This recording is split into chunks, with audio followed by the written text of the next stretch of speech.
मैं आज आपको जो कहानी सुनाने वाली हूँ, ये कहानी हमें उत्तर प्रदेश के झांसी में रहने वाली स्मिता जी ने भेजी है।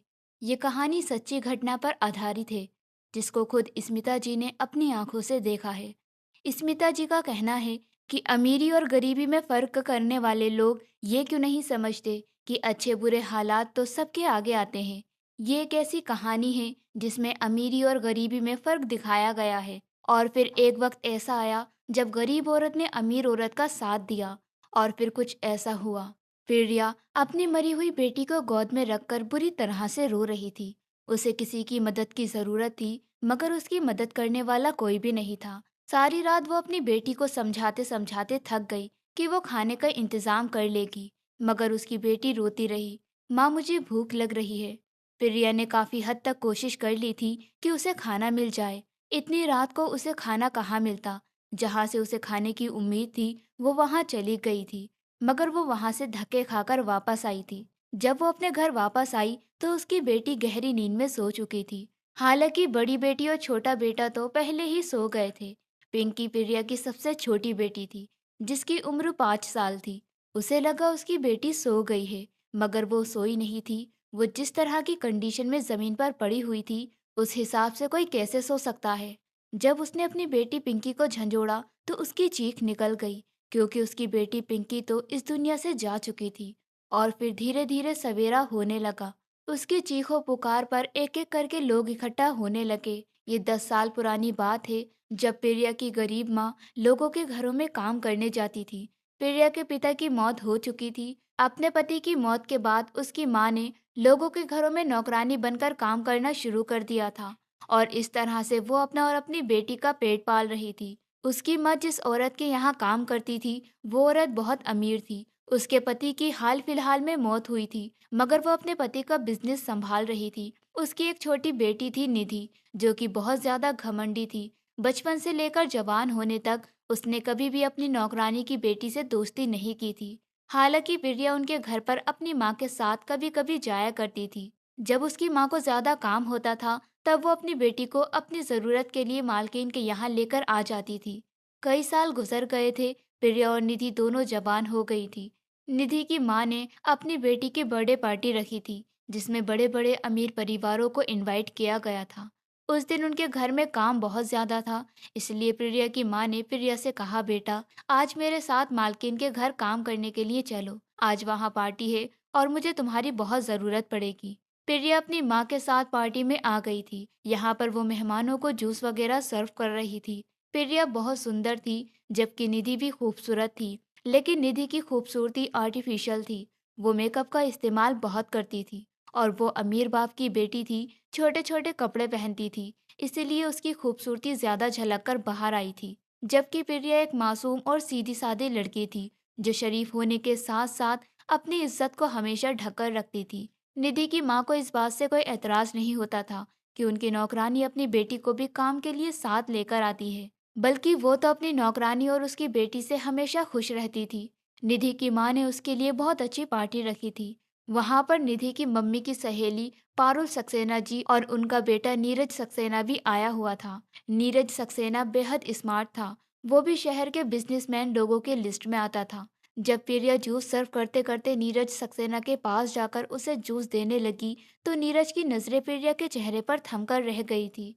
उसने पहली बार इतनी खूबसूरत लड़की देखी थी, जो सादगी में बहुत खूबसूरत लग रही थी। नीरज को नहीं पता था कि ये लड़की यहाँ की नौकरानी है, क्योंकि प्रिया को देखकर ऐसा लग ही नहीं रहा था। प्रिया आज अच्छे कपड़े पहनकर और हल्का फुल्का मेकअप भी करके आई थी, जिससे वो बहुत सुंदर लग रही थी। नीरज सक्सेना का दिल प्रिया पर आ गया था। वो लगातार उसे देख रहा था। प्रिया लोगों को जूस भी सर्व कर रही थी और उनसे हंस हंस कर बातें भी कर रही थी। वो नेचर की बहुत अच्छी लड़की थी। प्रिया जहाँ जाती, नीरज उसके पीछे पीछे जा रहा था। पहली नजर में उसे देखकर नीरज को उसे पाने की चाहत लगने लगी थी। वो उसे लगातार देखे जा रहा था। नीरज की माँ नोटिस करने लगी कि मेरा बेटा आखिर कहाँ खोया खोया सा है। जब उन्होंने नीरज को इधर से उधर टहलते हुए देखा, तो उससे सवाल किया। नीरज कहने लगा, मम्मी मुझे ये लड़की पसंद आ गई है। लड़की अच्छी है ना। नीरज की मम्मी ने जब उस लड़की को देखा, तो उन्हें भी प्रिया पहले ही नजर में भाग गई थी। उन्होंने कहा, बेटा, ये लड़की शायद काव्या की नौकरानी की बेटी है। मैंने एक दो बार इसको यहाँ देखा है। क्या ये लड़की तुम्हें सच में पसंद आई है? नीरज कहने लगा, जी मॉम, मेरा इस पर दिल आ गया है। मैं इससे शादी करना चाहता हूँ। मेरी ख्वाहिश है कि आप कल ही इसकी माँ से मेरे रिश्ते की बात करें। उम्मीद है आपको इस रिश्ते से कोई एतराज नहीं होगा। नीरज की माँ कहने लगी, नहीं बेटा, मुझे कोई एतराज नहीं है, लेकिन तुम भी एक बार सोच लो, ये गरीब नौकरानी की बेटी है। नीरज कहने लगा, मुझे उससे कोई फर्क नहीं पड़ता। तो उसकी माँ ने हंसकर कहा, मैं तो अमीर और गरीब में फर्क नहीं करती। लड़की बहुत भोली भाली लग रही है। कल ही मैं यहाँ बात करने के लिए आऊंगी। नीरज अपनी माँ की बात सुनकर खुश हो गया था। उधर जिस समय प्रिया निधि की सहेलियों को जूस सर्व करने के लिए गई, तो निधि की सहेलियां प्रिया के सामने कहने लगी, निधि, ये वही है ना, तुम्हारे घर की नौकरानी की बेटी।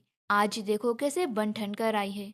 निधि ने अपने कांधे उचकाए और चेहरे पर एक घमंड भरी मुस्कान देते हुए कहने लगी, मुझे देख देख कर ये ऐसे बनना संवरना सीखी है। मेरी उतरन पहनकर आती है हमेशा। ये कपड़े भी मैंने इसे ही दिए थे। उसने मुंह बिगाड़ा तो उसकी सहेलियां हंसने लगी थी। प्रिया ये सब सुन चुकी थी। वो खामोशी से वहां से आ गई, क्योंकि जब जब उसका सामना निधि से होता था, निधि उसे कुछ इसी तरह से कमेंट पास किया करती थी। फाइनली पार्टी खत्म हो गई थी। अगले दिन जब पारुल सक्सेना काव्या जी के घर आई, तो उन्होंने अपनी सहेली से कहा, आज मैं तुम्हारे यहाँ तुम्हारी नौकरानी से बात करने के लिए आई हूँ। काव्या चौंक गई। उन्होंने कहा, क्यों पारुल, तुम्हें आज मेरी नौकरानी से क्या काम पड़ गया? इतने में ही सुमित्रा, जो कि प्रिया की माँ थी, सुमित्रा ट्रे में पानी के गिलास लेकर आई और उन्होंने पारुल सक्सेना को पानी सर्व किया। वो वहां से जाने लगी थी, जब पारुल जी ने सुमित्रा को रोक लिया और उनसे कहा, जरा मुझे तुमसे कुछ जरूरी बात करनी है। वो कहने लगी, जी जी मैडम, कहिए, क्या बात है? पारुल जी ने कहा, कल पार्टी में मुझे और मेरे बेटे को तुम्हारी बेटी प्रिया बहुत पसंद आ गई थी। मेरा बेटा तुम्हारी बेटी से शादी करना चाहता है। देखो, हमें कुछ नहीं चाहिए। तुम खाली हाथ भी अपनी बेटी को मेरे बेटे के साथ विदा कर सकती हो। बस मैं तुम्हारी प्यारी सी बेटी को अपने घर की बहू बनाना चाहती हूँ। ये बात तो सुनकर जैसे सुमित्रा की खुशी के ठिकाने नहीं थे। काफी देर तक तो उसे यकीन नहीं आ रहा था कि इतने अमीर घर की औरत अपने बेटे के लिए उसकी बेटी का हाथ मांग रही है। वो कुछ संभली और कहने लगी, मैं तो बहुत खुश हूँ, मगर एक बार मैं अपनी बेटी से पूछना चाहती हूँ। मुझे इस रिश्ते से कोई एतराज नहीं है, मगर मेरी बेटी जवान है, समझदार है। उसकी शादी करने से पहले मुझे एक बार उससे जरूर पूछना होगा। पारुल जी ने कहा, जी जी, आप आराम से अपनी बेटी से पूछ लीजिए और फिर मुझे जवाब दे देना। सुमित्रा जी तो इतनी खुश हो गई थी कि उनकी कुछ समझ नहीं आ रहा था। इधर काव्या जी इस रिश्ते से परेशान हो गई थी। काव्या जी ने शुरू से ही नीरज को अपनी बेटी के लिए सोच रखा था, लेकिन जब उन्हें पता चला कि नीरज ने खुद प्रिया को पसंद किया है, तो वो बहुत उदास हो गई थी। काव्या जी को लगता था कि निधि के लिए नीरज से बेहतर लड़का कोई नहीं है।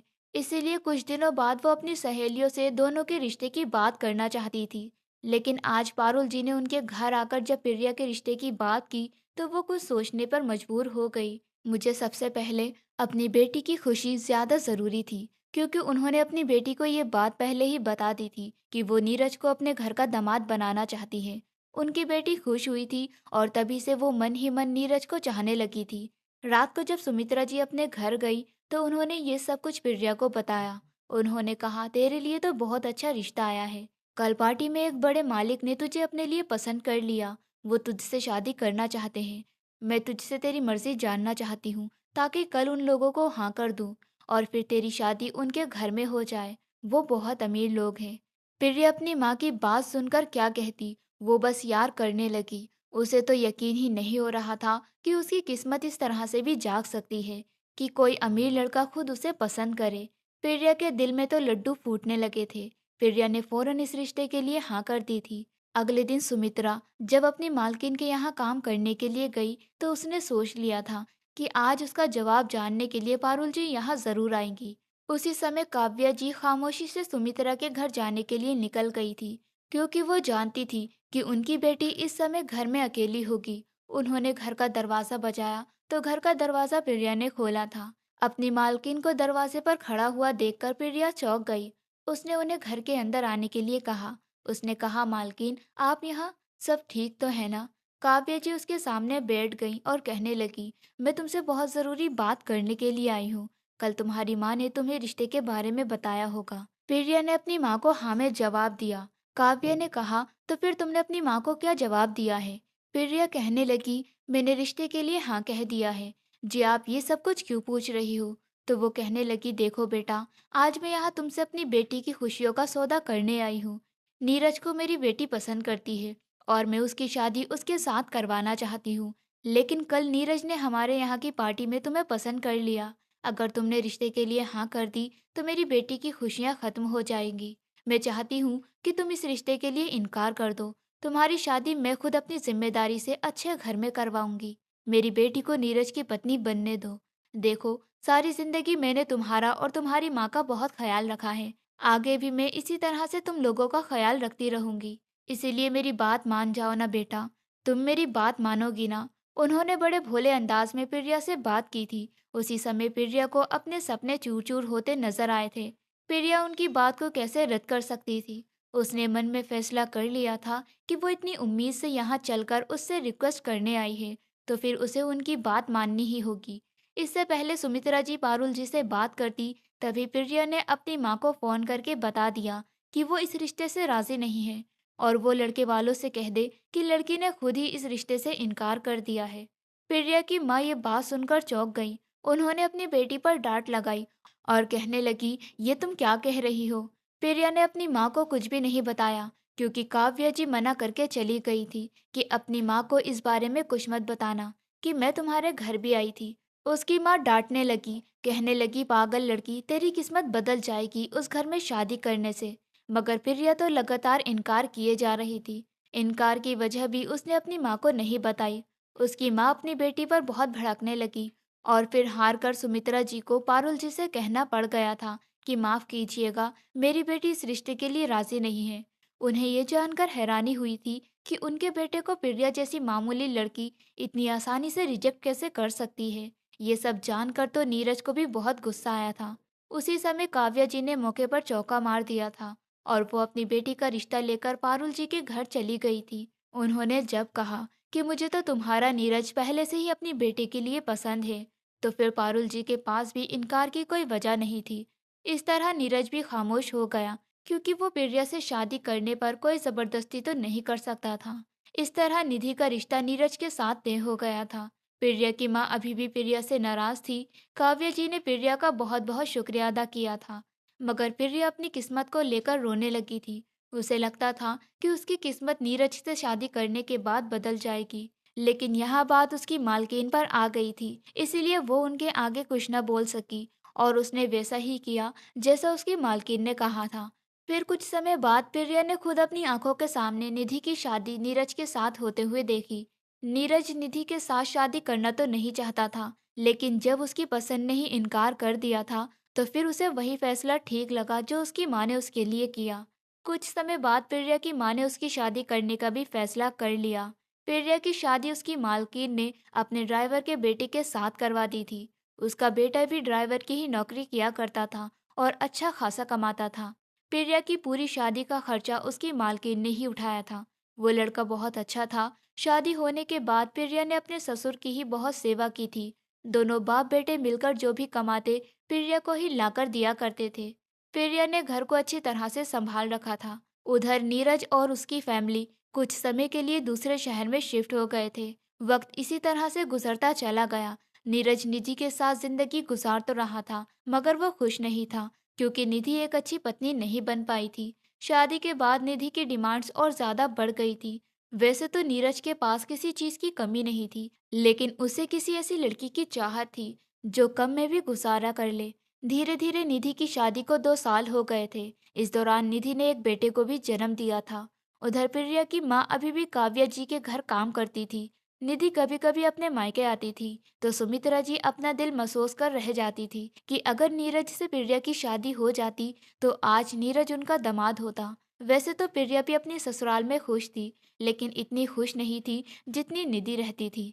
प्रिया की जिंदगी अपने पति राघव के साथ बहुत अच्छी गुजर रही थी। वो बहुत खुश थी और अपने आप को राघव की पत्नी बनने के बाद खुशकिस्मत समझती थी। कुछ समय गुजरा तो प्रिया ने बेटी को जन्म दिया था और फिर 1 साल बाद उसने बेटे को भी जन्म दिया। उसी दौरान प्रिया के ससुर भी इस दुनिया से चल बसे। प्रिया को अपने पिता का प्यार नहीं मिला था, क्योंकि उसके पिता बचपन में ही उसे छोड़कर चले गए थे। लेकिन वो अपने ससुर को अपने पिता समान समझती थी। ससुर की मौत पर प्रिया बहुत दुखी हुई थी। उसकी फैमिली पूरी हो चुकी थी। छोटा सा घर, 2 वक्त की सुकून से पेट भर के रोटी। एक हफ्ते में एक बार उनका पूरा परिवार कहीं न कहीं घूमने जाया करता था। भले ही राघव के पास अपनी गाड़ी नहीं थी, मगर वो अपने मालिक की गाड़ी में अपने पूरे परिवार को सैर करवाने के लिए ले जाता था। उनकी छोटी छोटी खुशियां ही उनकी जिंदगी का सबसे अहम हिस्सा थी। प्रिया माँ बनने वाली थी। उसकी खुशी के ठिकाने नहीं थे। उसका पति जितनी कमाई करता, उसमें से घर का खर्च निकालकर अपनी पत्नी को दे दिया करता था। प्रिया इतनी समझदार थी कि फिजूल खर्चा ही नहीं करती थी। घर खर्चे में से भी पैसे बचा कर रखती थी। एक दिन राघव ने प्रिया से कहा, मैं तुम्हें एक सरप्राइज देना चाहता हूँ। प्रिया कहने लगी, कैसा सरप्राइज? राघव उसे और बच्चों को अपने साथ एक नए शहर में लेकर आ गया था। ये एक ऐसा मोहल्ला था जहाँ पर बहुत सारे लोग रहते थे और सबके ज्यादातर बड़े बड़े ही घर थे। प्रिया हैरान रह गई थी कि उसका पति उसे इस नए शहर में और इस मोहल्ले में क्यों लेकर आया है। तभी एक छोटे से खूबसूरत बने घर में राघव उसे और बच्चों को लेकर गया। ये घर प्रिया को बहुत पसंद आया था। ये घर उसके अपने घर से बड़ा मजबूती से बना हुआ और खूबसूरत था। प्रिया खुशी से इस घर की एक एक दीवार को छूकर देख रही थी। उसने कहा, ये घर किसका है और आप मुझे यहाँ क्यों लेकर आए हो? राघव ने कहा, तुम्हें ये घर पसंद आया? प्रिया कहने लगी, हाँ, ये घर बहुत अच्छा है। जबकि बच्चे भी घर को देख देख कर खुश हो रहे थे और इधर उधर खेल रहे थे। राघव ने उसे बताया कि ये घर मैंने खरीद लिया है। ये सुनकर तो जैसे प्रिया को अपने कानों पर विश्वास नहीं हो रहा था। प्रिया ने कहा, क्या सच में ये घर हमारा है? राघव कहने लगा, हाँ हाँ, ये घर सच में हमारा है। मैं तुम्हें घर खर्च के लिए बहुत कम पैसे देता हूँ ना, इसीलिए देता था, क्योंकि मैं तुम्हें अपनी सैलरी में से आधे पैसे बचाकर दिया करता था। और तुम इतनी समझदार हो कि तुमने हमेशा उन कम पैसों में भी गुजारा किया, बल्कि उनमें से भी तुम पैसे बचाकर रखती हो। तुम जैसी हमसफर ऊपर वाला सबको दे, जो इतनी समझदारी से काम करती है। तुमने तो कभी अपनी ख्वाहिशों को पूरा भी नहीं किया, बस हमेशा मेरी और मेरे बच्चों की फिक्र में लगी रहती हो। तो क्या मैं तुम्हारे लिए इतना नहीं कर सकता? अब हमारा परिवार बढ़ता जा रहा है। वो घर हमारे लिए छोटा था और कच्चा भी था, इसीलिए मैंने ये छोटा सा खूबसूरत सा घर खरीद लिया, जिसमें हम और हमारा पूरा परिवार खुशी खुशी रहेंगे। इस बात पर प्रिया बहुत खुश हुई थी। उसे ऐसा लग रहा था जैसे उसके पति ने उसे कोई छोटा सा घर नहीं, बल्कि कोई बड़ा सा महल खरीद कर दिया है। प्रिया झट से अपने पति के गले लग गई थी और अपनी खुशी का एहसास उसके सामने जाहिर करने लगी थी। प्रिया खुशी खुशी कहने लगी, हम इस घर में रहने के लिए कब आएंगे? राघव ने कहा, जब हमारा तीसरा बच्चा भी इस दुनिया में आ जाएगा, तब हम उसे लेकर और अपने परिवार को पूरा कंप्लीट करने के बाद ही यहाँ इस घर में शिफ्ट होंगे। प्रिया बहुत खुश हुई थी। प्रिया कहने लगी, आप अपने शहर में भी तो घर ले सकते थे।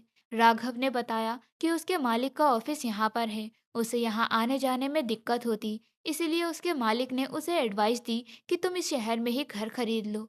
ये मोहल्ला भी बहुत अच्छा था, यहाँ पर हर तरह के लोग रहते हैं, इसलिए मुझे कम बजट में यहाँ एक अच्छा सा मकान मिल गया। प्रिया खुश हुई थी। प्रिया ने घर के बाहर जब निकलकर देखा, तो उसके घर के ठीक सामने एक खूबसूरत सा बड़ा सा मकान बना हुआ था, जो बहुत अच्छा था। ऐसा लगता था जैसे किसी बहुत अमीर इंसान का है। प्रिया उसे देखकर अपनी आंखों में नमी ले आई थी। जब राघव ने उसे देखा और कहने लगा, क्या हुआ, तुम्हें ये घर पसंद है क्या? प्रिया कहने लगी, अरे नहीं नहीं, क्या पता इस बड़े घर के अंदर वो सुकून ना हो जो हमारे इस छोटे से घर में होगा। मुझे तो हमारा ही घर बहुत पसंद आया है। उसके बाद वो सब लोग वापस अपने शहर अपने घर आ गए थे। धीरे धीरे प्रिया की डिलीवरी का टाइम करीब आ रहा था। प्रिया ने तीसरी भी बेटी को जन्म दिया था और फिर उसके बाद वो अपने पूरे परिवार के साथ नए शहर और नए घर में शिफ्ट हो गई थी। प्रिया की सबसे छोटी बेटी का नाम पिंकी था। उसके बेटे का नाम आरव और बड़ी बेटी का नाम नीतू था। प्रिया ज्यादा काम नहीं कर सकती थी, इसीलिए उसने कुछ दिनों के लिए अपनी माँ को अपने नए घर में कामकाज के लिए रख लिया था। हालांकि उसकी मालकिन को काफी परेशानी हो रही थी, मगर उसकी माँ के लिए तो अब इस दुनिया में उसकी बेटी और दामाद ही थे। इसीलिए सुमित्रा जी अपनी बेटी के घर इस नए शहर में 8 दिन के लिए रहने आ गई थी और अपनी बेटी के घर को उन्होंने अच्छी तरह से सेट कर दिया। अपनी बेटी और उसके बच्चों का ख्याल रखा। एक दिन सुमित्रा जी प्रिया के नए घर की छत पर कपड़े फैलाने के लिए गई थी, जब अचानक उनकी नजर सामने वाले बड़े से घर पर पड़ी। वहां पर वो निधि को देखकर चौंक गई। उन्होंने निधि को गैलरी में इधर से उधर टहलते फोन पर बात करते हुए देखा था। वो फौरन ही नीचे आई और उन्होंने प्रिया को बताया, तुम्हें पता है सामने वाला घर किसका है? प्रिया कहने लगी, कौन सा घर? सुमित्रा जी कहने लगी, अरे वही बड़ा वाला घर जो बड़ा सुंदर बना हुआ है। ऐसा लगता है किसी अमीर इंसान का है। जानती हो वो अमीर इंसान कौन है? प्रिया ने सवाल करती हुई नजरों से अपनी माँ को देखा। वो कहने लगी, किसका घर है माँ? सुमित्रा जी ने कहा, बेटा वो नीरज और निधि का घर है। निधि शादी के बाद दूसरे शहर में शिफ्ट हो गई थी ना, तो उसका ससुराल सामने ही है। मैंने अभी निधि को सामने वाली गैलरी में देखा है। तुम भी देखो तुम्हारी और निधि की किस्मत में कितना फर्क है। अगर तुम्हारी शादी नीरज के साथ हो गई होती तो इस छोटे से घर में यहाँ बिस्तर पर पड़ी मेरी मदद की मोहताज न होती, बल्कि तुम उस सामने वाले महल में महारानियों की तरह बैठी होती और तुम्हारे आगे नौकर चाकर काम कर रहे होते। प्रिया को सुमित्रा जी की इस बात पर गुस्सा आया। उसने कहा, माँ कोई बात नहीं, ये घर भी मेरे लिए किसी महल से कम नहीं है। उसकी माँ अपना मुंह सिकोड़ते हुए रह गई थी। राघव सुबह को अपने काम के लिए निकलता और रात को घर के अंदर दाखिल होता था। एक दिन प्रिया की बेटी पिंकी घर के अंदर बहुत बुरी तरह से रो रही थी। प्रिया उसको गोद में लेकर खामोश करवाती हुई जब अपने दरवाजे पर आकर खड़ी हो गई, तो अचानक सामने से एक बड़ी सी गाड़ी आकर उसके दरवाजे से आगे से गुजरती हुई जा रही थी। तभी अचानक प्रिया की नजर उस गुजरती हुई गाड़ी में बैठे इंसान पर पड़ी, जो कि नीरज था। वो भी प्रिया को देख चुका था। उसने अपनी आंखों से चश्मा हटाकर प्रिया को बड़ी गौर से देखा था। गाड़ी आगे तक चली गई थी, लेकिन फिर भी उसने शीशे से पलटकर नजरें प्रिया पर ही जमा दी थी। प्रिया खामोशी से अपने घर के अंदर आ गई थी। उसको वो पुरानी बात याद आ गई थी जब नीरज ने खुद उसे अपने लिए पसंद किया था और नीरज ये सोच रहा था कि ये लड़की यहाँ क्या कर रही है। वो उसकी गोद में मौजूद बेटी को देखकर समझ गया था कि उसकी शादी हो चुकी है। हाँ, मगर वो ये नहीं जानता था कि उसकी शादी को तो काफी समय बीत चुका है।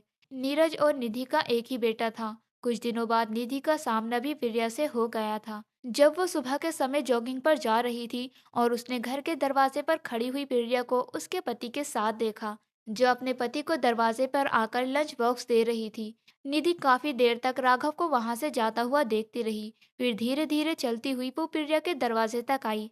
प्रिया ने जब निधि को देखा तो उसने उससे पूछा था, कैसी हो निधि? निधि ने बड़े घमंड के साथ कहा, मैं तो बहुत अच्छी हूँ, तुम अपनी बताओ। आज कई सालों बाद तुम्हें अपने घर के सामने इस छोटे से घर में रहते हुए देखकर मुझे बहुत खुशी महसूस हो रही है। तुम आज भी वही गरीब औरत हो। तुम्हें क्या लगता था कि तुम नीरज से शादी करके उसके घर की मालकिन बन जाओगी? मगर नीरज को मैं पसंद करती थी। अच्छा हुआ तुम मौके पर ही रास्ते से हट गई, वरना मैं सारी जिंदगी तुम्हारा जीना दुश्वार कर देती।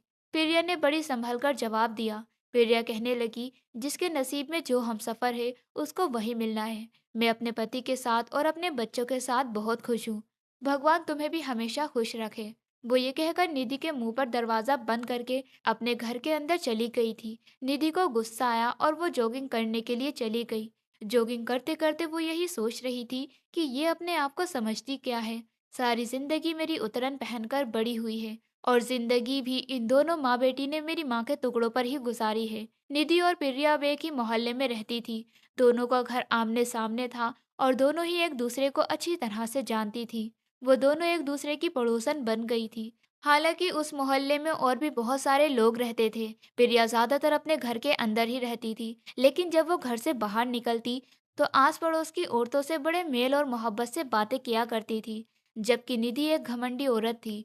वो आस पड़ोसियों को ज्यादा मुंह नहीं लगाती थी। उसे तो पड़ोस के लोगों को अपने घर में ज्यादा आना जाना भी पसंद नहीं था। जब से नीरज को पता चला था कि उसके घर के सामने वाले ही घर में प्रिया रहने लगी है, तो उसकी नजरें हमेशा आते जाते प्रिया को ढूंढती रहती थी। एक दिन बातों ही बातों में नीरज ने निधि को बताया कि तुम्हारे घर की नौकरानी की बेटी हमारे घर के सामने रह रही है, शायद कुछ दिन पहले ही शिफ्ट हुई है। निधि ने अपने पति को चौंक कर देखा और कहने लगी, तुम मुझे उसके बारे में क्यों बता रहे हो? नीरज कहने लगा, बस ऐसे ही बता रहा हूँ। बस उसी दिन से निधि के दिल में अपने पति के लिए शक पड़ गया था। उसने सोचा कि अब मुझे अपने पति पर नजर रखनी होगी। ऐसा ना हो कि मेरा पति चोरी चुपके प्रिया से मिलने जाने लगे। इसलिए निधि नीरज पर आते जाते उस पर नजर रखती थी। वो ये बात अच्छी तरह से नोटिस कर रही थी कि नीरज अब थोड़ी अजीब तरह की बातें कर रहा है। जैसे वो निधि से कहता था, तुम पड़ोस के लोगों से मेल मिलाप कर रखा करो, पड़ोसी घर में आते हैं तो अच्छा लगता है। लेकिन निधि फौरन ही कहती, मुझे पड़ोसियों से कोई मेल मिलाप नहीं रखना। तो कभी वो कहता कि आस पड़ोस में जो गरीब लोग रहते हैं उनकी मदद किया करो। तुम तो जानती हो कि हमारे मोहल्ले में हर तरह के लोग रहते हैं। हम लोगों के जो पुराने कपड़े होते हैं वो हमारे मोहल्ले के गरीब लोगों को बांट दिया करो। हमारे घर में जो खाना बचता है वो गरीब लोगों में दे दिया करो। और मैं तुम्हें कुछ पैसे दे दिया करूँगा, जो ज़रूरतमंद लोग हैं उन्हें वो पैसे दे दिया करो। लेकिन निधि ने साफ इनकार कर दिया। निधि कहने लगी, मुझे किसी की मदद करने की कोई ज़रूरत नहीं है। हम लोग अमीर हैं, इसका मतलब ये नहीं है कि हम अपना जो कुछ भी है वो गरीबों में दान कर दें। निधि अब नीरज की हर बात का डायरेक्शन सिर्फ प्रिया की तरफ लेकर जाती थी। निधि को लगता था कि प्रिया के घरेलू हालात ठीक नहीं है, इसलिए उसका पति उसकी हमदर्दी में ऐसा बोलता है। मगर नीरज तो नॉर्मली बात कहता था। वक्त इसी तरह से गुजरता जा रहा था। निधि का बेटा घर से बाहर खेलने के लिए जाता तो निधि देखती कि उसका बेटा प्रिया के बच्चों के साथ खेल रहा है। निधि उसी समय अपने बेटे का हाथ पकड़कर घर के अंदर ले आई थी और उसने प्रिया के दोनों बच्चों को भी बहुत डांट लगाई थी। दोनों बच्चे रोते हुए जब अपनी माँ के पास गए तो प्रिया घबरा गई। प्रिया ने अपने बच्चों से पूछा, क्या हुआ है? तो बच्चों ने बताया कि बड़े घर में रहने वाली आंटी ने हमें डांटा है। प्रिया कहने लगी, तुम लोगों ने उनका कोई नुकसान तो नहीं किया ना? आखिर तुम लोग वहाँ क्या कर रहे थे जिस पर उन्होंने तुम्हें डांट लगाई है? बच्चों ने कहा, माँ हम तो कुछ भी नहीं कर रहे थे, बस उनका बेटा हमारे साथ खेल रहा था। उन्हें ये बात पसंद नहीं आई और उन्होंने कहा, आज के बाद मेरे बेटे के साथ मत खेलना, तुम लोगों की इतनी हैसियत नहीं है। बच्चों ने बड़े ही भोलेपन से कहा था, माँ ये हैसियत क्या चीज़ होती है? अपने बच्चों की बात सुनकर प्रिया की आंखों में आंसू आ गए थे। उसने अपने बच्चों से कहा, बेटा तुम इन बातों पर ध्यान मत दो, अब तुम उनके बेटे के साथ मत खेलना। प्रिया और उसके बच्चों को हमेशा बातें सुनाती रहती थी, यहाँ तक कि बातें सुनाने के लिए उनके घर भी आ जाया करती थी। प्रिया ने तो शुरू से ही निधि की बातों पर सब्र किया था। वो अभी भी उसकी बातों पर सब्र ही करती थी। राघव को अभी तक ये बात पता नहीं थी कि उसकी पत्नी को इस तरह से निधि तंग करती है। कई साल इसी तरह से गुजर गए थे। निधि प्रिया को नीचा दिखाने में कोई कमी नहीं छोड़ती थी, लेकिन प्रिया सब्र करती थी और बस अपने पति और बच्चों के साथ खुश रहती थी। एक रात काफी टाइम हो गया था, राघव अभी तक घर नहीं आया था। प्रिया अपने पति के लिए बहुत परेशान हो रही थी। उसने तीनों बच्चों को खाना खिलाकर सुला दिया था। राघव तो रात के 8 बजे तक घर आ जाया करता था। फिर आज उसे इतनी देर क्यों हो गई थी? प्रिया बहुत परेशान थी और बार बार दरवाजे पर आकर खड़ी हो रही थी। वो उस रात भी दरवाजे पर खड़ी हुई थी जब नीरज की गाड़ी उसके आगे से गुजरी। नीरज ने थोड़ी दूरी पर चलकर अपनी गाड़ी रोक दी थी और वो गाड़ी से उतरकर प्रिया के पास आया। उसने कहा, प्रिया तुम बहुत परेशान लग रही हो, क्या बात है? और इतनी रात को घर के बाहर अकेले क्या कर रही हो? प्रिया ने कहा, मेरे पति अभी तक नहीं आए, मैं उनका इंतजार कर रही थी। उधर घर में निधि को अपने पति की गाड़ी की आवाज आ गई थी। जैसे ही उसे नीरज की गाड़ी की आवाज आती थी, वो फौरन ही गैलरी में आकर खड़ी हो जाती थी और वहां से नीरज को देखती थी कि नीरज की नजर कहीं प्रिया पर तो नहीं है। मगर आज उसने अपनी आंखों से देख लिया था कि नीरज प्रिया से बातें कर रहा था। निधि को बहुत गुस्सा आया था। वो घर के अंदर तो आ गई थी, मगर उसने सोच लिया था कि कल प्रिया के घर जाकर बहुत हंगामा करेगी और उसे जलील करेगी। नीरज ने प्रिया को तसल्ली दी, परेशान नहीं हो, तुम्हारा पति ड्राइवर है और ड्राइवर लोग अपने मालिक को लेट नाइट भी लेकर आते हैं। उन्हें देर हो जाती है, तुम्हारा पति भी आ जाएगा। प्रिया कहने लगी, जी। उसने अपनी नज़र झुका ली थी, जबकि नीरज अपने घर में आ गया था और सोच रहा था कि राघव कितना खुशनसीब है, जिसकी पत्नी उसके देर से आने पर परेशान हो रही है और घर के दरवाजे पर खड़ी हुई है, जबकि निधि ने आज तक कुछ भी ऐसा नहीं किया था जिससे नीरज अपने पति से इम्प्रेस हो सके और खुश हो सके।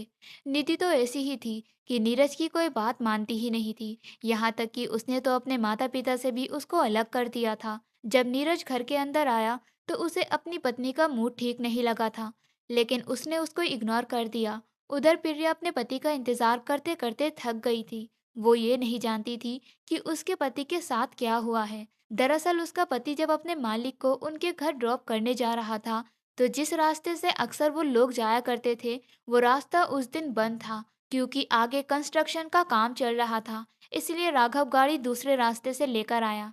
ये रास्ता कुछ ठीक नहीं था। रात का अंधेरा गहरा होता जा रहा था। सुनसान रास्ता था। जल्दी घर पहुंचने के चक्कर में गाड़ी 120 की रफ्तार से चल रही थी। गाड़ी के पीछे मालिक बैठे हुए थे और मोबाइल में बिजी थे। सर्दियों के दिन थे, इसलिए कोहरा बहुत तेज था। गाड़ी चलाते चलाते अचानक राघव गाड़ी की स्पीड का बैलेंस संभाल नहीं सका और अचानक उसकी गाड़ी एक पेड़ से टकरा गई। जैसे ही गाड़ी पेड़ से टकराई, उसका फ्रंट सीट का दरवाजा खुला झटके से। राघव उसमें से गिर गया और गिरकर लुढ़कते लुढ़कते राघव खाई में जा गिरा था। उधर उसके मालिक गाड़ी में ही मौजूद थे। झटका इतनी जोरदार था कि मालिक के सर पर चोट आई थी, जिसकी वजह से वो बेहोश हो गए। वो काफी देर तक इसी तरह गाड़ी में पड़े रहे और राघव खाई के अंदर जा चुका था। कोई नहीं जानता था कि रात के अंधेरे में इन लोगों का इतना खौफनाक एक्सीडेंट हो गया है। जब उधर से गुजरती हुई एक गाड़ी रुकी और उसमें बैठे हुए लोगों ने जब गाड़ी की इतनी बुरी हालत देखी, तो उन्होंने पुलिस को फोन लगाया। पुलिस वाले आए, मालिक को अस्पताल भेज दिया गया। मालिक जिंदा थे और उनकी सांसें चल रही थी। उनको होश में आने के बाद पता चला कि उनका ड्राइवर खाई में गिर गया था। खाई में सर्च ऑपरेशन किया गया, मगर ऐसा करने के बावजूद भी राघव का कुछ पता नहीं चल सका। सारी रात बीत चुकी थी, आधा दिन भी निकल गया था, लेकिन राघव का कोई अता पता नहीं था। प्रिया तो अपने पति के इंतजार में पागल हुई जा रही थी। प्रिया अपने पति के हर दोस्त का नंबर लगा चुकी थी, यहाँ तक कि उसने अपने पति का भी नंबर कई बार लगाया था। उसके पति का मोबाइल तो उसी की जेब में था और खाई में गिरने के बाद मोबाइल भी गिरकर चूर हो गया था। दोपहर का समय हुआ जब प्रिया के नंबर पर किसी अननोन नंबर से कॉल आई। प्रिया ने जैसे ही कॉल रिसीव की तो उसको उसके पति की खबर मिली। उसने तो वही रोना धोना शुरू कर दिया था। पुलिस वाले वही उसके घर आ गए थे और उन्होंने बताया कि हम आपके पति को नहीं ढूंढ सके। प्रिया का रो रो कर बुरा हाल हो चुका था। ये बात पूरे मोहल्ले में फैल गई थी। सारे मोहल्ले के लोग दुख जताने के लिए प्रिया के घर आए थे। अगर किसी को दुख नहीं हुआ था तो वो थी निधि, जो प्रिया के पति के मरने पर बहुत खुश हो रही थी। प्रिया के बच्चों का भी बहुत बुरा हाल था। सबसे छोटी बेटी उसकी 5 साल की थी। प्रिया का रखवाला तो उसका पति ही था और अब वो इस दुनिया से जा चुका था। ये बात उसे बर्दाश्त नहीं हो रही थी। वो तो आखिरी समय में अपने पति को देख भी नहीं सकी थी। मालिक जब ठीक हुए तो कुछ दिन बाद वो प्रिया को उसका गुजारा करने लायक कुछ पैसे दे गए थे, मगर वो पैसे कब तक चल सकते थे। 6 महीने तो प्रिया ने अपने पास से जुड़े हुए पैसों से और मालिक के दिए हुए पैसों से काट लिए थे, लेकिन उसके आगे का समय उसके लिए बहुत कठिन गुजर रहा था। बच्चे भूखे रहते थे, जबकि निधि के घर में किसी चीज की कोई कमी नहीं थी। निधि के घर जितना भी खाना बचता, वो सारा ही खाना उसकी नौकरानी घर के सामने रखे डस्टबिन में फेंक दिया करती थी। एक दो दिन तो पड़ोसियों ने भी उसे खाना दे दिया था, लेकिन हमेशा तो कोई किसी की मदद नहीं करता ना। वक्त इसी तरह से गुजरता जा रहा था। प्रिया के लिए जिंदगी गुजारना अब बहुत मुश्किल हो गया था। वो अपने पति को याद करके बहुत रोती थी। उसके बच्चे भी हमेशा अपने पिता को याद करते रहते थे। हमेशा अपनी माँ से कहते थे, पापा कब आएंगे। मगर उन्हें क्या पता था कि अब उनके पिता कभी नहीं आने वाले थे। वो बेचारी बड़ी मुश्किल से अपना और अपने बच्चों का गुजारा कर रही थी। उसने तो अपने बच्चों का एडमिशन भी करवा दिया था। उसके पति ने 1 साल की फीस एडवांस भी दे रखी थी, इसलिए 1 साल तक तो उसके बच्चे आराम से पढ़ सकते थे। लेकिन उसके बाद क्या होगा, यही सोच सोचकर प्रिया की जान आधी हो रही थी। प्रिया जब सुबह के समय अपने बच्चों को स्कूल छोड़ने के लिए जाती थी, तो उसी समय निधि भी अपनी गाड़ी में बैठकर अपने बेटे को स्कूल छोड़ने के लिए जा रही होती थी। वो गाड़ी से निकलकर सबसे पहले प्रिया की बेइज्जती करती थी। देख लो, कहाँ तुम और कहाँ मैं, अब तो तुम्हारी जिंदगी में कुछ इसी तरह से बुरे दिन आने वाले हैं। गरीब कहीं की, मेरे बच्चे पर अपना कभी परछावा मत पड़ने देना। मैं अपने बच्चे को जब स्कूल लेकर आ जाया करूँ, जब अपने बच्चों को लेकर मेरे सामने मत आया करो। प्रिया को इतना जलील करती थी कि प्रिया के मुंह से एक शब्द नहीं निकलता था। वो बस आंसू बहाती रहती थी। निधि ये नहीं जानती थी कि ये सब कुछ प्रिया की ही तो देन थी, वरना आज निधि की जगह प्रिया ही इस गाड़ी में बैठी हुई होती। आसपास के लोग ये सब कुछ खामोशी से देखते रहते थे। वो लोग निधि को ही बुरा कहते थे, लेकिन प्रिया की भी मदद नहीं कर सकते थे। प्रिया अब काफी हद तक परेशान हो चुकी थी। उसके बच्चे कई दिनों से दिन में एक टाइम का खाना खा रहे थे, लेकिन अब तो प्रिया के पास वो भी खत्म हो चुका था। बच्चे सारा दिन रोते रहते थे, बिलखते रहते थे, माँ भूख लगी है, खाना दे दो। फिर यह बेचारी आसपास के घरों में खाना मांगकर उन्हें खिला दिया करती थी। लेकिन वो ये सभी कब तक कर सकती थी। एक दिन जब प्रिया ने देखा कि निधि की नौकरानी रात के समय सारा खाना डस्टबिन में फेंक देती है, तो निधि नौकरानी के जाने के बाद खामोशी से डस्टबिन से खाना छाट लिया करती थी और अपने बच्चे को खिलाकर सुला दिया करती थी। वो बेचारी अपनी किस्मत पर बहुत रोती थी। उसके पति ने कभी उसे किसी चीज की कमी नहीं होने दी थी। लेकिन पति के मरने के बाद बहुत कड़ा वक्त आ गया था। कई दिनों तक प्रिया अपने बच्चों का इसी तरह से पेट पाल रही थी। लेकिन जब निधि ने एक दिन उसको डस्टबिन से खाना निकालते हुए देख लिया, तो निधि ने रात के समय ही शोर मचाना शुरू कर दिया था। उसके शोर पर आस पड़ोस के लोग आ गए थे। यहाँ तक कि नीरज भी हैरान रह गया था कि निधि ये क्या कर रही है। निधि ने शोर मचाया कि ये औरत मेरे घर के डस्टबिन से खाना चुराकर भाग रही है। ये रोज मेरे घर के डस्टबिन से चोरी करती है। आज मैंने इसे रंगे हाथों पकड़ लिया है। मगर प्रिया आंसू बहाने लगी। प्रिया ने कहा, मेरे बच्चे भूखे हैं। निधि, मुझे खाना दे दो। तुमने तो खाना फेंक ही दिया है ना। तुम्हारे इस फीके हुए खाने से मेरे बच्चों का पेट भर सकता है। निधि कहने लगी, नहीं, ऐसा नहीं हो सकता। क्यों खाएंगे तुम्हारे बच्चे मेरे घर का खाना। मेरा ये खाना डस्टबिन में जा चुका है और तुम मेरे घर के डस्टबिन से चोरी कर रही हो। चोरी चोरी होती है, तुम चोर हो। उसने उसे बहुत बदनाम करने की कोशिश की थी। लेकिन नीरज ये बात अच्छे से समझ रहा था कि प्रिया बेचारी पर ऐसी कंडीशन में क्या बीत रही होगी। उसने बड़ी मुश्किल से निधि को काबू किया था। निधि चिल्ला रही थी और नीरज बार बार अपनी पत्नी को समझा रहा था कि तुम्हें शोर मचाने की जरूरत नहीं है। तुम भी तो खाना फेंक देती हो। मैंने तुमसे कई बार कहा है कि तुम अपना खाना गरीबों को दे दिया करो। हमारे घर में बहुत खाना बचता है, मगर तुम कभी मेरी बात सुनती ही नहीं। नीरज तो जैसे तैसे निधि को घर के अंदर ले गया था। मगर घर के अंदर जाने के बाद उन दोनों के बीच बहुत झगड़ा हुआ था, जिस पर निधि मुंह पर यह बात ले आई थी कि तुम उसकी हमदर्दी इसलिए करते हो क्योंकि तुम उसे पसंद करते हो। मुझे उससे नफरत है। मैं उसको अपनी आंखों के सामने बर्दाश्त नहीं कर सकती। इसीलिए नहीं चाहती कि उसकी किसी भी तरह से मदद करूं। प्रिया रोते हुए अपने घर के अंदर आ गई थी और उसने अपने बच्चों को इसी तरह से सुला दिया था। लेकिन नीरज ने चुपके से जाकर प्रिया को थोड़े से पैसे दे दिए थे और कहा था, तुम अपने बच्चों के लिए खाना ले आना। 2 दिन तो जैसे तैसे प्रिया ने अपने बच्चों को नीरज के पैसों से खाना खिला दिया था। लेकिन फिर से उसके पास पैसे खत्म हो गए थे। घर में थोड़ा सा खाना रखा हुआ था। सुबह के समय प्रिया के दोनों बच्चों ने खाना खा लिया था। प्रिया तो कई दिनों से भूखी थी। उसने अपनी कोई फिक्र नहीं की थी। रात का समय था जब उसके बच्चे भूख से रो रहे थे। सामने से तेज म्यूजिक की आवाज आ रही थी। निधि के घर में पार्टी चल रही थी। उसके बेटे की बर्थडे पार्टी थी। बच्चे कह रहे थे कि हमें किसी ने इनवाइट नहीं किया, वरना हम भी वहाँ पेट भरकर खाना खा लेते। प्रिया भी यही सोच रही थी कि निधि इतनी बेरहम कैसे हो सकती है। क्या वो अपने बेटे की बर्थडे पार्टी में मेरे बच्चे को नहीं बुला सकती थी। उसकी वजह से मेरे बच्चे पेट भरकर खाना खा लेते। बच्चे बेचारे उदास होकर सो गए थे। लेकिन उस रात प्रिया की छोटी बेटी पिंकी तड़प तड़प कर रो रही थी। उसे नींद नहीं आ रही थी। वो भूख से बिलख रही थी। प्रिया अपने बच्चों की खातिर इतनी लाचार हो चुकी थी कि 1-2 बार उसने लोगों से भीख भी मांग ली थी।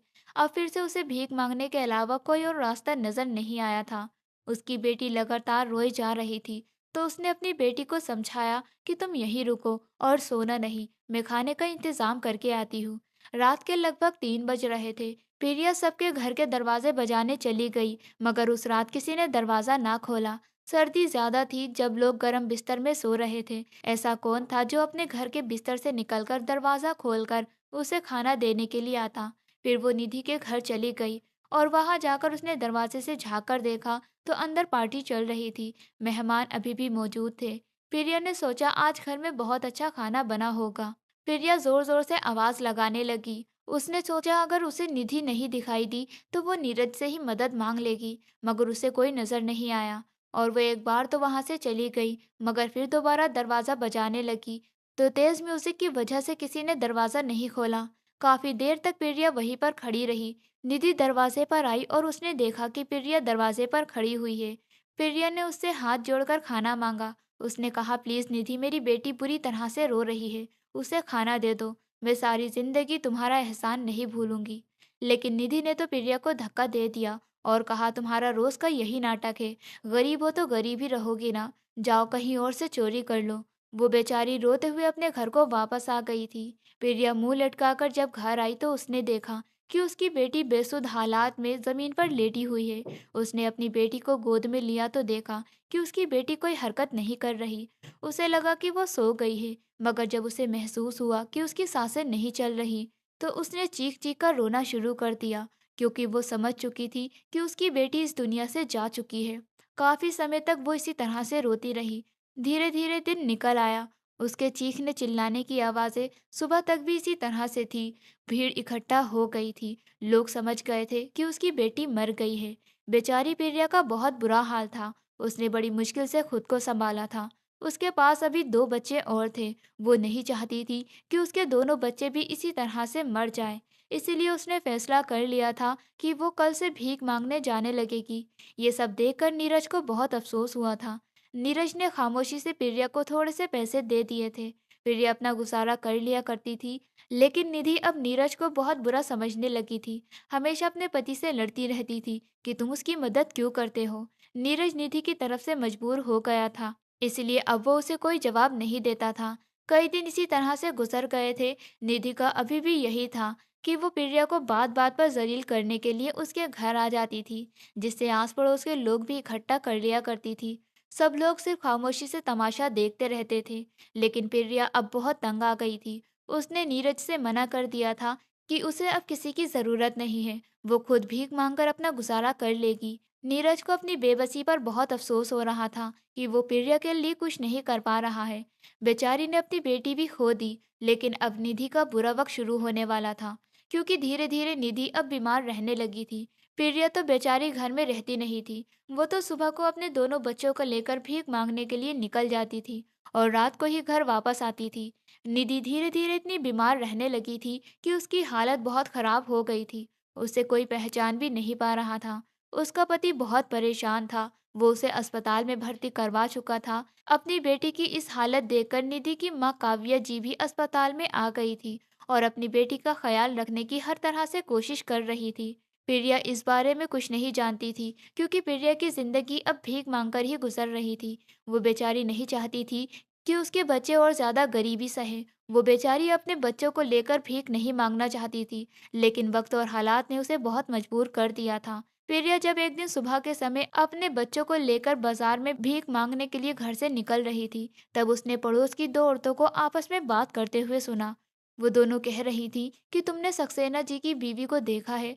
काफी दिन हो गए। उनकी तो बहुत तबीयत खराब है। उनको कोई अजीब बीमारी हो गई है, जिसमें उन्हें बार बार खून की जरूरत पड़ रही है। कि वो खून इतना रेयर है कि सुना है कि ऐसा खून दुनिया में बहुत कम लोगों में पाया जाता है।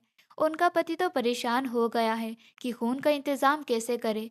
तभी प्रिया रुक गई और उन औरतों की बातें सुनने लगी। उनके पास गई। उसने कहा, आप लोग निधि की बातें कर रही हो, क्या हुआ है निधि को? तो उन्होंने पूरी बात प्रिया को बताई।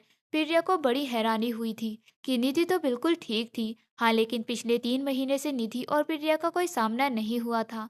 इन 3 महीनों में निधि की तबीयत इतनी खराब हो गई थी कि वो बेचारी जिंदगी और मौत के बीच झूल रही थी। निधि कहने लगी, ऐसा भी कौन सा खून है जो आसानी से नहीं मिल रहा?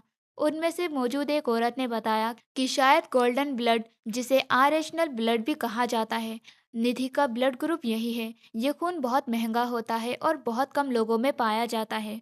डॉक्टरों का कहना है कि इन्हें खून की ज़रूरत है। शायद खून चढ़ाने से उनकी जान बच जाए, मगर उसका पति बेचारा खून ढूंढ ढूंढ कर परेशान हो गया है। वो खून कहीं नहीं मिल रहा। फिर प्रिया को याद आया कि बचपन में एक बार जब प्रिया की बहुत ज़्यादा तबीयत खराब हो गई थी, तो उसकी माँ ने उसकी खून की जांच करवाई थी। जब डॉक्टर ने बताया था कि आपकी बेटी का blood group golden RH golden blood group, ये खून बहुत रेयर होता है, बहुत कम लोगों में पाया जाता है। आपकी बेटी को अगर खून की ज़रूरत पड़ी तो खून चढ़वाने में आपको बहुत परेशानियों का सामना करना पड़ेगा।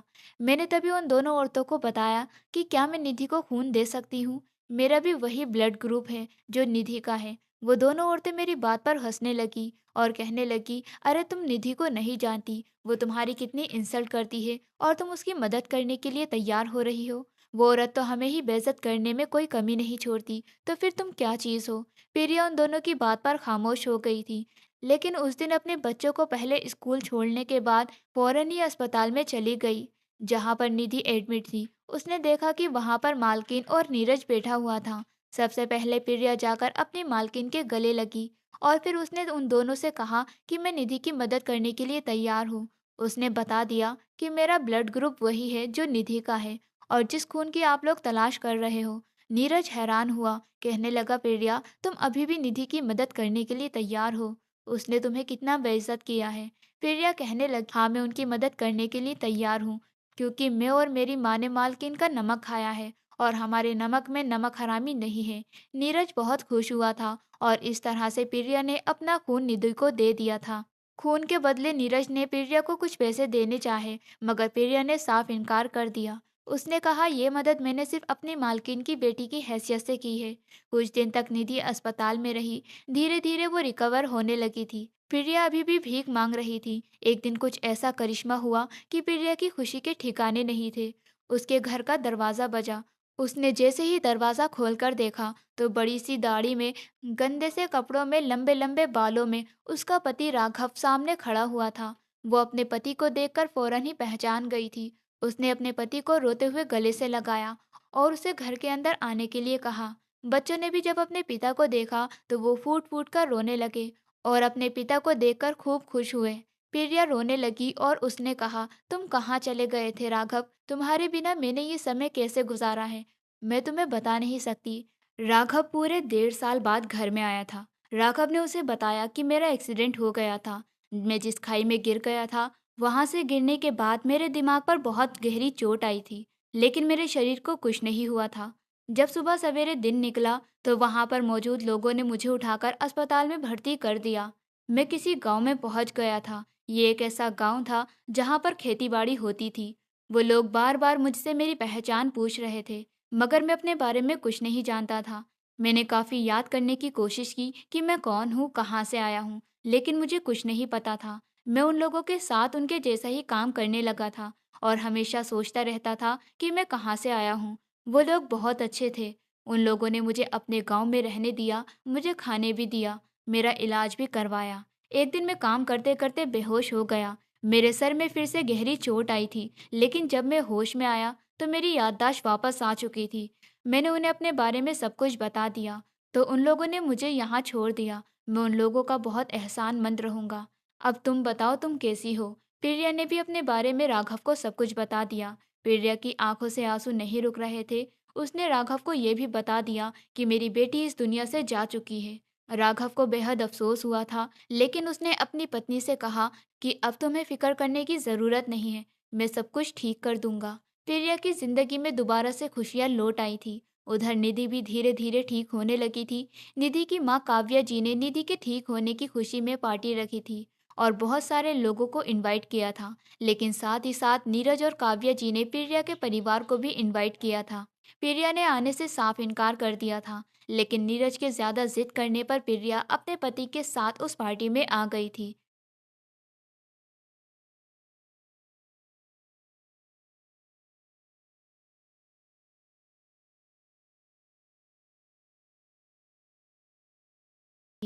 प्रिया के पति को देखकर भी सब लोग बहुत खुश हुए थे, लेकिन उस पार्टी में जाने के बाद जब निधि ने प्रिया को देखा तो वो गुस्से से आग बबूला हो गई। निधि भड़कने लगी और उसने फिर से प्रिया की इंसल्ट करनी शुरू कर दी। अब ये इंसल्ट ना तो नीरज बर्दाश्त कर सकता था और ना ही निधि की माँ। निधि की माँ ने अपनी बेटी को डांटा और कहा, तुम आखिर ये किस तरह से प्रिया से बात कर रही हो? निधि चीख चीख कर कह रही थी, इसे मेरे घर में किसने इनवाइट किया है? इसे यहाँ से निकाल दो। राघव खड़ा हुआ सब कुछ सुन रहा था। राघव से भी अपनी पत्नी की बेइज्जती बर्दाश्त नहीं हो रही थी, मगर प्रिया ने उसे खामोश रहने के लिए कहा था। प्रिया की माँ ने अपनी बेटी के मुंह पर एक थप्पड़ मारा और उसे होश में लाने की कोशिश की, क्योंकि निधि बेसुध हो गई थी। फिर निधि की माँ ने निधि को एक ऐसी सच्चाई बताई जिसे सुनकर निधि के होश उड़ गए थे। काव्य जी ने बताया कि यहाँ खून का बंदोबस्त नहीं हो रहा था। प्रिया ने तुम्हें खुद अपना खून दिया और तुम्हें बचा लिया। तुम्हारी जिंदगी प्रिया की देन है, और जो तुम हमेशा अपनी इस शादीशुदा जिंदगी पर घमंड करती रहती हो, ये जिंदगी भी तुम्हें सिर्फ प्रिया की ही तरफ से मिली है। मैंने तुम्हारे लिए हमेशा ही नीरज को पसंद किया था, लेकिन नीरज ने प्रिया को पसंद कर लिया था। मैं खुद प्रिया के घर गई थी, सिर्फ तुम्हारी खुशी की खातिर, कि खुद प्रिया अपने मुंह से इनकार कर दे कि उसे नीरज से शादी नहीं करनी, और प्रिया ने मेरा कहना एक बार में ही मान लिया था। उसने ऐसा ही किया। वो चाहती तो जिद पर अड़ जाती और नीरज से शादी करके रहती। ये सच्चाई जब निधि और नीरज के सामने आई तो नीरज के होश उड़ गए थे। वो शर्मिंदा हो रहा था। नीरज ने निधि से कहा, निधि अब तुम बदल जाओ। तुम जिंदगी और मौत से लड़कर यहाँ हमारे सामने खड़ी हो, और सिर्फ प्रिया की वजह से। ये सब सुनने के बाद राघव ने प्रिया से अपने साथ चलने के लिए कहा। प्रिया अपने पति के साथ वहां से जाने लगी थी जब निधि ने उसका हाथ पकड़ लिया और वो प्रिया से माफी मांगने लगी। निधि को अपनी गलतियों का एहसास हो गया था। निधि बहुत शर्मिंदा थी। प्रिया ने खुले दिल से निधि को माफ कर दिया था, क्योंकि प्रिया थी ही ऐसी। वो किसी के लिए अपने दिल में नफरत नहीं रखती थी। लेकिन प्रिया उसके घर से बिना खाना खाए ही वापस आ गई थी। उसका पति उसको मिल गया था। अब उसे किसी चीज की जरूरत नहीं थी। वो अपने पति के साथ एक खुशहाल जिंदगी गुजार रही थी। निधि के पति ने राघव को ऑफर दिया था कि वो उसकी कंपनी में नौकरी करे, क्योंकि अभी राघव कोई नौकरी नहीं कर रहा था। राघव ने नीरज की नौकरी एक्सेप्ट कर ली थी और अब वो उसकी कंपनी में नौकरी करने लगा था। कई दिन हो गए थे राघव को नीरज की कंपनी में नौकरी करते हुए। नीरज ने अपनी पत्नी को समझाया कि मैंने जिस दिन से राघव को अपनी कंपनी में नौकरी दी है, उसी दिन से मुझे काम में हमेशा सक्सेस मिल रहा है। मेरा काम आगे बढ़ता जा रहा है। तुम जानती हो निधि, ऐसा किस लिए है? ऐसा इसलिए है क्योंकि जब हम अपनी दौलत में से निकाल कर किसी ज़रूरतमंद की मदद करते हैं तो हमारी दौलत में किसी तरह की कोई कमी नहीं आती। तुमने हमेशा अपने घर का खाना वेस्ट किया है, किसी गरीब को नहीं दिया। अगर हम किसी की मदद कर देते हैं तो ऊपर वाला हमें कहीं का कहीं देता है। देखो, प्रिया और राघव की मदद करने से मेरा बिजनेस आगे बढ़ता जा रहा है। तुम भी अगर प्रिया की मदद करती तो शायद तुम्हें भी इतनी बड़ी बीमारी ना घेरती। और तुम जानती हो कि तुम आज तक मेरी परफेक्ट क्यों नहीं बन सकी। तुम्हें ऐसा लगता है कि मैं आज भी प्रिया को पसंद करता हूँ। हाँ, अगर तुम मेरे लिए अच्छी बन जाओगी तो मैं कभी भी प्रिया को पसंद नहीं करूँगा। औरत अगर मर्द का दिल जीत ले तो उस औरत से अच्छा मर्द को इस दुनिया में कोई दूसरा नहीं लगता। निधि अपने पति की बातों से शर्मिंदा हो रही थी। उसे ये एहसास हो गया था कि अब तक वो दौलत की वजह से जितनी घमंडी थी वो सब गलत था। उसे ऐसा नहीं करना चाहिए था। लेकिन अब उसे अपनी गलती का एहसास हो गया था और अब वो प्रिया के साथ एक अच्छे पड़ोसी की तरह रहती है और हर तरह से प्रिया की मदद करने की कोशिश करती है। और उसने अब प्रिया से दोस्ती भी बना ली है और वो अपने पति का भी हर तरह से ख्याल रखने की कोशिश करती है और अपने पति की हर बात मानती है। प्रिया का घर भी बहुत अच्छा चल रहा है। दोस्तों, उम्मीद करती हूँ आपको हमारी कहानी पसंद आई होगी। कहानी पसंद आई है तो वीडियो को लाइक करें, चैनल पर नए हैं तो चैनल को सब्सक्राइब करें और हाँ, नोटिफिकेशन बेल को ज़रूर दबाएं ताकि अगली अपडेट सबसे पहले आपको मिले।